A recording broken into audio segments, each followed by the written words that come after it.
हो सकता है ब्रह्मांड के बारे में ज्ञान आपको भ्रमित करता हो, पर यह मेरा पसंदीदा विषय है। अतीत भविष्य की तरह ही अनिश्चित है और केवल संभावनाओं के एक स्पेक्ट्रम के रूप में मौजूद है। मैं एक नागरिक हूँ। धर्मशास्त्र अनावश्यक है। चाहे जिंदगी जितनी भी कठिन लगे, आप हमेशा कुछ न कुछ कर सकते हैं और सफल हो सकते हैं। बिना किसी लक्ष्य के आपका जीवन खाली है। यह लक्ष्य ही है जो आपके जीवन को मतलब देता है। आप जो भी करें उसे अपना लक्ष्य बना लें। जैसे ब्रह्मांड को समझना ही मैंने अपना लक्ष्य बना लिया है। मेरा मानना है कि ऐसी कोई चीज़ नहीं है जो असंभव हो, क्योंकि चीज़ें खुद को असंभव नहीं बना सकती। महिलाएं, वे पूरी तरह से एक रहस्य है। ब्रह्मांड से बड़ा या पुराना कुछ भी नहीं। इंसान अगले 1000 साल तक जिंदा नहीं रह पाएगा। अगर बदलाव चाहते हैं तो बुद्धि को विकसित करना होगा। कई लोगों को ब्रह्मांड कन्फ्यूजिंग लगता है। ऐसा नहीं है। मेरा विश्वास है कि चीज़ें खुद को संभव नहीं बना सकती। अगर जीवन हास्यास्पद नहीं है तो यह सुखी भी नहीं हो सकता। मैंने देखा है वो लोग भी जो कहते हैं कि सब कुछ पहले से तय है और हम उसे बदलने के लिए कुछ भी नहीं कर सकते। वे भी सड़क पार करने से पहले देखते हैं। हम सोचते हैं कि हमने सृष्टि के सर्जन की गुत्थी सुलझा ली है। शायद हमें ब्रह्मांड को पेटेंट करा लेना चाहिए और सभी से उनके अस्तित्व के लिए रॉयल्टी चार्ज करना चाहिए। मुझे हमेशा यह गर्व रहेगा कि मैंने ब्रह्मांड को जानने में एक महत्वपूर्ण भूमिका निभाई। विज्ञान के क्षेत्र में कई नई खोजें की और लोग मेरे इसी योगदान की प्रशंसा करते हैं। मैं मानता हूँ कि ब्रह्मांड विज्ञान के नियमों द्वारा संचालित होता है। हो सकता है यह नियम भगवान द्वारा बनाए गए हों, लेकिन भगवान इन नियमों को तोड़ने के लिए हस्तक्षेप नहीं करता। हमें सबसे अधिक महत्व का काम करने का प्रयास करना चाहिए। जो लोग अपनी IQ के बारे में डींगे हाँकते हैं वे लूज़र होते हैं। कोई कुछ दिन आगे से अधिक मौसम का अनुमान नहीं लगा सकता। एक शून्य गुरुत्वाकर्षण उड़ान अंतरिक्ष यात्रा की ओर पहला कदम है। काम आपको अर्थ और उद्देश्य देता है और इसके बिना जीवन अधूरा है। विज्ञान केवल तर्क का अनुयायी नहीं है, बल्कि रोमांस और जुनून का भी। यदि आप यूनिवर्स को समझते हैं तो एक तरह से आप इसे नियंत्रित कर रहे हैं। मेरे पास इतना कुछ है जो मैं करना चाहता हूँ। मुझे समय बर्बाद करने से नफरत है। मुझे लगता है मानव जाति का कोई भविष्य नहीं होता यदि हम अंतरिक्ष में नहीं जाते। मैं अपने जीवन से संपूर्ण संतुष्ट हूँ। मेरा काम और मेरा परिवार मेरे लिए बहुत महत्वपूर्ण है। विज्ञान के माध्यम से ही समाज में फैली गरीबी और कुरीतियों को दूर किया जा सकता है। जब किसी की अपेक्षाएं शून्य हो जाती हैं तो वास्तव में वह हर किसी की सराहना करता है। यदि आप हमेशा गुस्सा या शिकायत करते हैं तो लोगों के पास आपके लिए समय नहीं रहेगा। मैं मौत से नहीं डरता, लेकिन मुझे मरने की कोई जल्दी नहीं है। मेरे पास पहले करने के लिए इतना कुछ है। भले ही आपका जीवन कितना भी कष्टदायक हो, पर हर किसी के पास एक मौका होता है कुछ कर दिखाने का।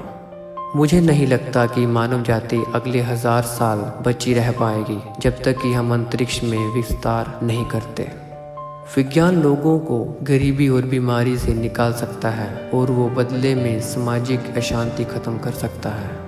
मैं मानता हूँ कि हमारा दिमाग एक कंप्यूटर की तरह है जो इसके घटकों के विफल होने पर काम करना बंद कर देगा। हम यहाँ क्यों हैं? हम कहाँ से आते हैं? परंपरागत रूप से ये फिलॉसफी के सवाल हैं, लेकिन फिलॉसफी मर चुकी है। जब किसी की उम्मीद एकदम खत्म हो जाती है तब वो सचमुच हर उस चीज़ को महत्व समझ पाता है जो उसके पास है। मैं अपनी आत्मकथा नहीं लिखना चाहता, क्योंकि मैं एक सार्वजनिक संपत्ति बन जाऊंगा और मेरी कोई प्राइवेसी नहीं रहेगी। मेरा लक्ष्य स्पष्ट है। ये ब्रह्मांड को पूरी तरह समझना है। ये जैसा है वैसा क्यों है और आखिर इसके अस्तित्व का कारण क्या है। हालांकि आपको अपना जीवन मुश्किल लग सकता है, पर यह कुछ ऐसा होता है जिसे आप कर सकते हैं और सफल हो सकते हैं। मैं कभी भी स्कूल में टॉप नहीं रहा। शायद मेरे सहपाठियों ने मुझ में क्षमता देखी होगी, क्योंकि मेरा उपनाम आइंस्टीन रखा गया था। मेरी पहली लोकप्रिय किताब a brief history of times ने काफ़ी रुचि पैदा की, लेकिन कई लोगों को इसे समझने में कठिनाई हुई। कभी कभी मुझे आश्चर्य होता है कि मैं अपनी व्हीलचेयर और विकलांगता के लिए उतना ही प्रसिद्ध हूँ जितना अपनी खोजों के लिए। लाइफ दुखद होगी अगर ये अजीब ना हो। आक्रामकता हर व्यक्ति की सबसे बड़ी शत्रु है। ब्रह्मांड हमारे अस्तित्व के प्रति उदासीन नहीं है। मैं मानता हूँ कि जिन्हें लाइलाज बीमारी है और वे अत्यधिक पीड़ा में हैं, उनके पास अपना जीवन समाप्त करने का अधिकार होना चाहिए। मैं चाहता हूँ न्यूक्लियर फ्यूजन एक व्यवहारिक ऊर्जा का स्रोत बने। यह प्रदूषण या ग्लोबल वार्मिंग के बिना ऊर्जा की अटूट आपूर्ति प्रदान करेगा। हम एक औसत तारे के एक छोटे से ग्रह पर रहने वाले बंदरों की एक उन्नत नस्ल है, लेकिन हम ब्रह्मांड को समझ सकते हैं। ये हमें कुछ खास बनाता है। कॉस्मोलॉजी एक तेजी से आगे बढ़ने वाला क्षेत्र है। वास्तविकता की कोई अनोखी तस्वीर नहीं होती है। कंप्यूटर हर महीने अपना प्रदर्शन दुगना कर देते हैं। परिवर्तन के अनुकूल होने की क्षमता ही बुद्धिमत्ता है। मैं बस एक बच्चा हूँ जो कभी बड़ा नहीं हुआ। मैं अभी भी ये कैसे और क्यों वाले सवाल पूछता रहता हूँ। कभी कभार मुझे जवाब मिल जाता है। मुझे लगता है ब्रह्मांड में और ग्रहों पर जीवन आम है, हालांकि बुद्धिमान जीवन कम ही है। कुछ का कहना है इसका अभी भी पृथ्वी पर आना बाकी है। मैं कोई भी भौतिक शोध पुरस्कार और प्रशंसा पाने के लिए नहीं करता, बल्कि ऐसे प्रयोग और खोज करना जिन्हें पहले कोई नहीं जानता मुझे आनंद देता है।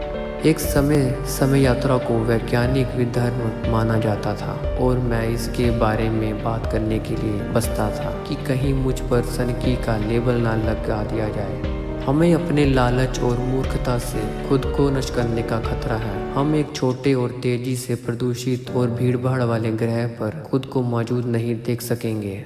ऊपर सितारों की तरफ देखो, अपने पैरों के नीचे नहीं। जो देखते हो उसका मतलब जानने की कोशिश करो और आश्चर्य करो कि क्या है जो ब्रह्मांड का अस्तित्व बनाए हुए है। उत्सुक रहो। अन्य विकलांग लोगों के लिए मेरी सलाह होगी, उन चीज़ों पर ध्यान दें जिन्हें अच्छी तरह से करने से आपकी विकलांगता नहीं रोकती, और उन चीज़ों के लिए अफसोस नहीं करें जिन्हें करने में बाधा डालती है। आत्मा और शरीर दोनों से विकलांग मत बने।